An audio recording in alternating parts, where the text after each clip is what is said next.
Hey Wizards, I thought I'd make a video to review some of the art vocabulary words and some of the techniques that we've used in order to create our landscape art. Our first word is landscape art. Landscape art is art that focuses on the land and things that you would find on the land. Not the people or the animals or the creatures, but more of the natural things like mountains and rivers and oceans and trees and lakes and rocks. What is on the land? That is what you're showing in landscape art. The next word would be texture. Texture is the way that something looks and feels. When we look at nature, there's so many different textures. There are soft textures, hard textures. So if I create a mountain, I want my mountain to have a different look and feel than the sky. I want the ground to look and feel differently than the water. So how do we create all of those different looks and feels? We use different art techniques to create different textures. For example, remember when we did the sky and then we took the tissue and then we smudged it and we made it all soft and smooth, and then we did the mountain and we did a rubbing and we got that hard, rough texture? How many textures can you spot in this picture? Next vocabulary words are background, middle ground, and foreground. Look at these three rows of mountains. One is in the back, one is in the middle, and one is in the foreground. These different layers to our drawings help create space and distance and make the drawing look more three-dimensional. Oh, and there's my horizon line. A horizon line is a line in your drawing that separates the ground from the sky.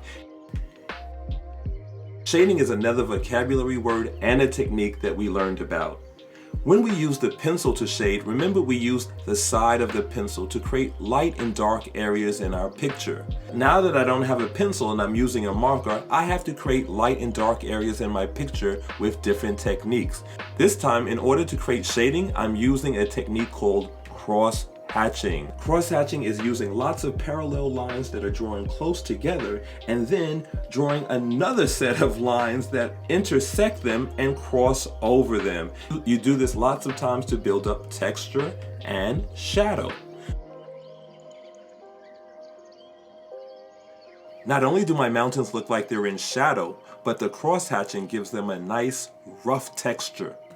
Notice how I'm also using brown and black to do my cross-hatching on my mountains. I could also add some green to represent some of the grass that might be growing on the mountain.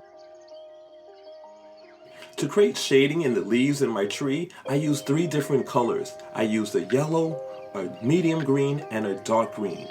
Where the sun is hitting the top of the tree, I use mostly yellow and medium green to do my leaves. And then when the sun is not reaching the tree as much on the bottom part, I use a dark green for my leaves.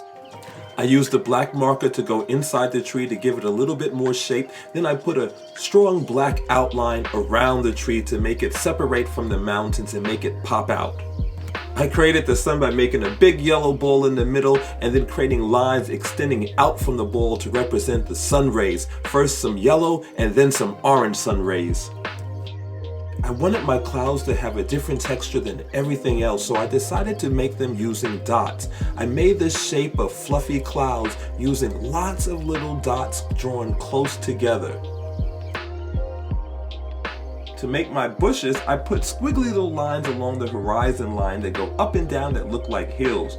And then I colored them in using yellow, medium green, dark green, some brown, and even some black to make some dark shadows.